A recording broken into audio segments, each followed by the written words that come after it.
TH, salut tout le monde, ici Sensine sur ton écran, bienvenue pour cet épisode de Je mate ton contenu.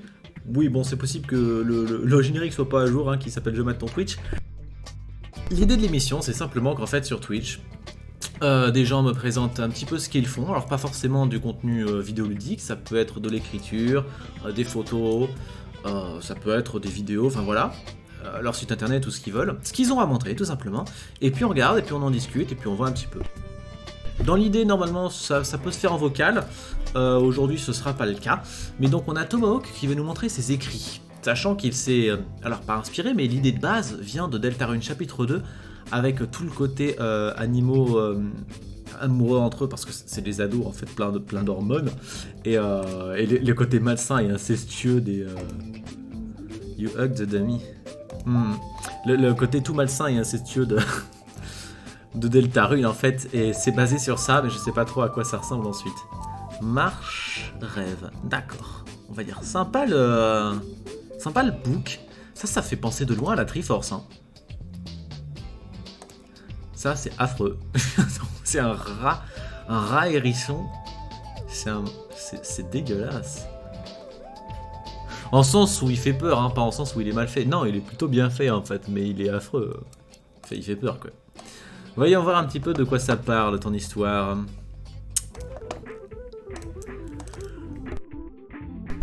Le soleil n'avait pas encore pointé l'horizon.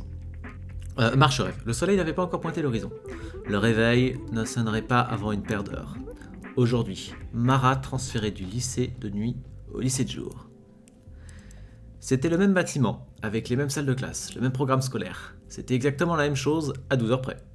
Enfin, tant qu'on ignorait les dizaines de nouveaux profs et certains élèves inconnus. Ouais, enfin, en fait, ça n'a rien à voir, quoi. Aucun problème. Elle s'adapterait vite. Elle s'était entraînée à fond. Mara allait réussir. C'était obligé. Elle s'extire pas de son lit lentement. Non, c'est sympa. Prudente, ne rien... attendez, juste, je vais changer un petit peu le visuel. On retourne sur de la discussion. Voilà, je vais continuer à lire.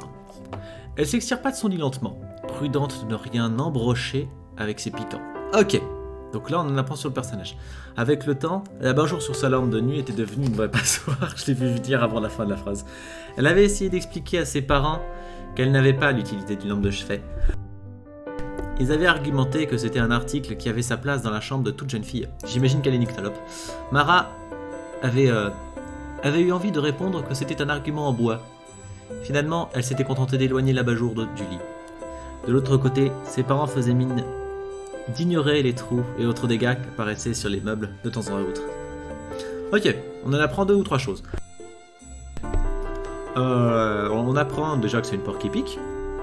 Ensuite, qu'elle voit dans le noir. C'est le sous-texte. Maintenant, j'ai peut-être mal compris, mais il me semble que c'est le sous-texte. Et qu'elle a des parents. Non, parce que dans toute l'histoire, les parents, des fois, ils sont soit facultatifs, soit morts. Mara jeta un coup d'œil par la fenêtre. Le ciel était légèrement plus clair à l'est. Elle se sentait... C'est marrant, ça va bien avec la musique.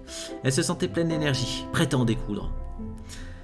Elle s'étira les bras, toucha ses pieds et bâilla à s'en décrocher la mâchoire. Elle passa sa langue délicatement sur ses dents arrachées. Il y a combien de pages ?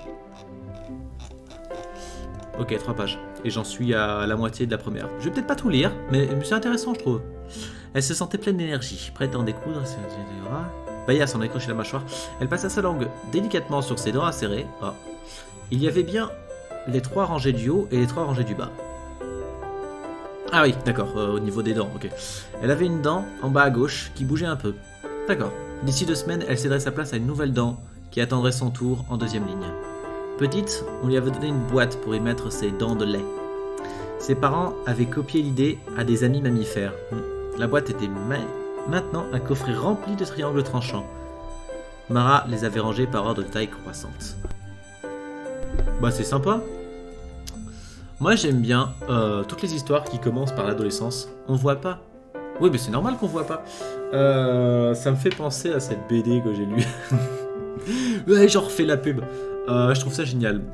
En gros c'est vice versa. Pas en mieux, en différent. C'est-à-dire que la fille là que vous voyez sur la couverture c'est la même. Sa coupe de cheveux elle change en fonction des émotions qu'elle ressent. Et elles ont toutes un tempérament différent. Et franchement ça se laisse lire. Ça se laisse lire super facilement. Et c'est sorti récemment, c'est sorti il y a 2 mois, je crois. Un truc comme ça. Le seul défaut, c'est qu'il n'y a pas encore la suite, putain. Non, vraiment, il est super bien, je trouve. Mais j'avais déjà fait un live lecture des premières pages. J'ai eu l'autorisation d'ailleurs de la maison d'édition et de l'auteur de faire une vidéo qui montre les 12 premières pages. Un truc un petit peu chiadé, hein, avec des bruitages, de la musique, tout ça. J'ai juste pas le temps. Mais j'ai sa permission en tout cas, donc je ferai ça un de ces 4, peut-être dans un an en fait. Mais donc voilà. Écoute, ton histoire elle a l'air sympa. Essayons de faire une critique. Alors. Bah là, il n'y a rien qui m'a choqué en fait. Au niveau de l'écriture, j'ai envie de dire, ça suit le sens classique de ce... Tu vois, c'est ça. D'abord, on présente un petit peu l'univers, le lieu, la temporalité. Donc c'est ce qui se passe. Ensuite, on présente le personnage avec un point de vue subjectif. C'est-à-dire, Mara allait réussir, c'était obligé. Sur le coup, j'ai lu ça, je me suis dit c'est un peu familier. Mais ensuite, je me suis répondu tout de suite, oui, mais c'est dans sa tête en fait. Donc c'est elle qui pense comme ça, c'est ses mots à elle. Et donc c'était normal, en fait. Après, présentation du personnage de façon plus ou moins subtile. Sans lui dire, elle a des piquants, c'est un hérisson. Et donc ça, c'est très bien fait, effectivement, de le présenter vis-à-vis de son environnement ou des conséquences de ça. En fait, c'est show don't tell. On est littéralement sur ça, effectivement. Tu nous présentes le personnage sans nous dire, c'est un hérisson, elle a des piquants. Tu présentes le reste. Elle est nyctalope, mais tu ne le dis pas non plus. Tu l'expliques en lui disant, voilà, la lampe de chevet, c'est inutile. Et les parents qui sont en mode, mais si, ça fait bien, enfin. Non, moi, je trouve ça sympa, hein, comme début d'histoire. Voilà. Des remarques parce que ça fait un moment que tu as dû écrire sans que je lise. Alors, déborder de devoir, je confirme, ils abusent de fou. Non, ça c'est les professeurs. C'est ce que on voit pas, ça c'est normal. C'est bon, tu es dans le mille. D'accord, pour Nyctalope, ouais, je m'en doutais bien. Elle a l'air cool, la BD, elle l'est, je trouve. C'est tout ce que j'ai appris avec la SF. Non mais, si tu veux, on en voit clairement que t'es pas à ton coup d'essai. C'est-à-dire que moi, j'aurais pas fait aussi bien en termes d'écriture pure. Quand j'écris, je fais droit au but. Un hérisson pue. Mais en fait, c'est normal. Moi, j'ai fait une série. Du coup, ce que j'écris, c'est plus ou moins une mise en scène. Le truc, on va le montrer, en fait. Attention, ça veut pas dire que si je dois montrer une femme hérisson, je vais filmer une femme hérisson. Effectivement, je vais probablement commencer à filmer peut-être des trous dans les murs, l'abat-jour troué, des trucs comme ça. J'aurais fait pareil à la caméra. Mais j'aurais peut-être pas su le faire, j'aurais peut-être pas eu le réflexe de le faire au niveau de l'écriture. Mais si tu veux, voilà, effectivement, on voit que c'est pas la peur à faire que t'écris. Hein. En même temps, t'écrivais déjà quand on était à la fac il y a 10 ans. Donc voilà. Histoire qui m'a l'air très très sympa. J'espère que ça vous a plu. Des bisous et n'hésitez pas si vous voulez passer dans l'émission.